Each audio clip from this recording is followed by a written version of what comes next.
all of us have heard that if you eat small, frequent meals throughout the day, this will boost your metabolism. But what if I told you that if you have insulin resistance, that advice might be doing more harm than good? Every time you eat, even something small, your body releases insulin.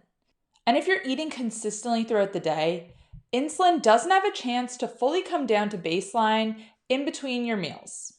This leads to chronically elevated insulin levels, which makes insulin resistance worse over time. And this is why things such as fatigue, cravings, stubborn belly fat, even prediabetes start to appear, even if the food you are eating is healthy. So in today's video, I'm going to be explaining why constantly snacking throughout the day can be counterproductive to insulin resistance. And if you are someone who feels like you always need to snack, what you can do about it without feeling restricted. Hi, I'm Kate, a nutritionist who specializes in blood sugar control and insulin resistance. I've helped hundreds of clients balance their blood sugar and reverse insulin resistance naturally. And today I want to help you do the same. So let's get into it. Part of the problem is that most people nowadays don't realize how often they're eating. They have a morning coffee, often with added milk, cream, sugar, and then they have breakfast.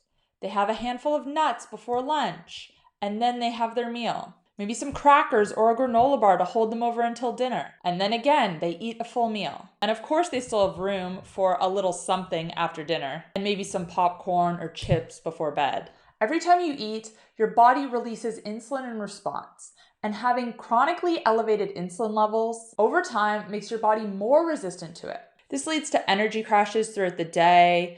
You will have frequent cravings. It can also cause mood swings as well. And eventually, over time, your fasting blood sugar will creep up to the point where you're diagnosed as pre-diabetic and then type 2 diabetic. And the worst part, this cycle feels almost impossible to break. Once you're in the habit of eating frequently throughout the day, even going a few hours between meals doesn't seem possible. But stay with me here because there is a solution. Your body is designed to spend time in a fed and fasted state each day. But if you're snacking all day long, your blood sugar stays elevated.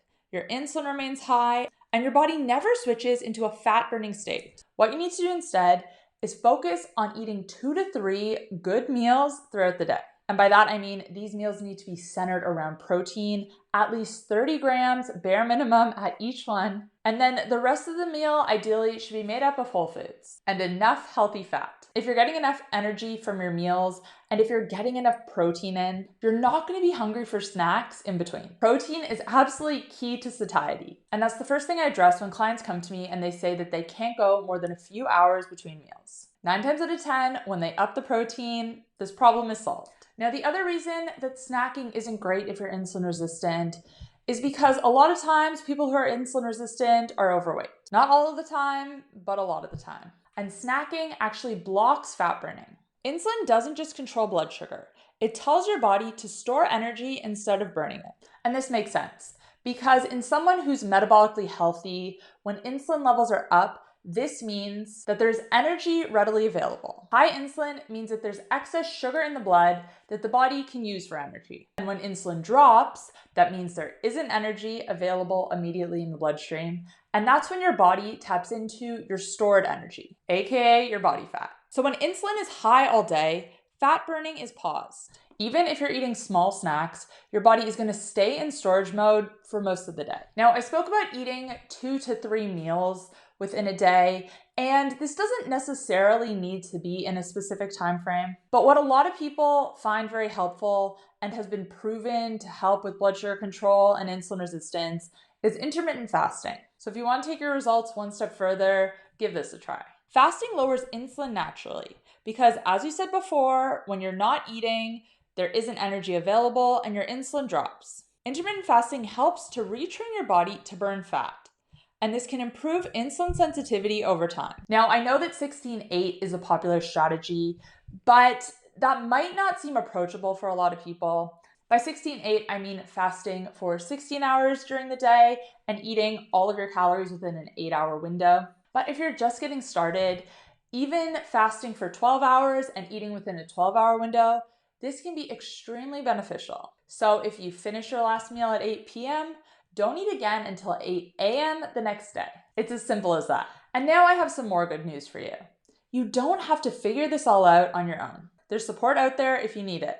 and it might not even cost you $1. NutriSense and their team of board-certified nutritionists and registered dietitians specialize in metabolic health and insulin resistance, and they can help you to reach your goals faster. Now, you might know about NutriSense because of their continuous glucose monitors, but that's just one tool that they offer. The real power is in the one-to-one coaching you get from their metabolic experts. Booking a coaching call with one of these experts can help you to understand how your body responds to certain meals and snacks, and help you to find the ideal timing and food combinations that work for you, ultimately helping you to lower your A1C and fasting blood sugar and reverse insulin resistance. Studies show that working with a credentialed nutritionist can help prevent progression of type 2 diabetes by 73%. NutriSense experts can help you understand what your blood sugar is doing in real time. They can help you to build meals that keep your blood sugar stable and your insulin low.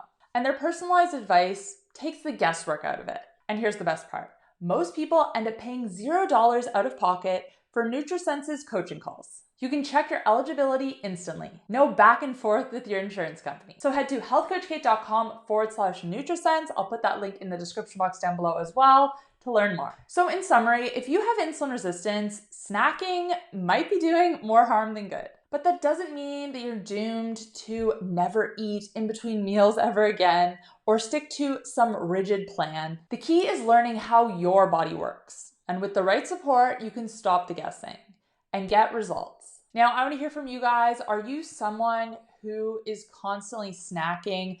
Do you need to be continuously eating and picking at things throughout the day? Or maybe you've already adopted an intermittent fasting routine. Let me know in the comments down below. And before you go, don't forget to check out NutriSense and see if you qualify for a $0 out-of-pocket coaching call. Thanks guys for watching, and I'll see you next time. Bye.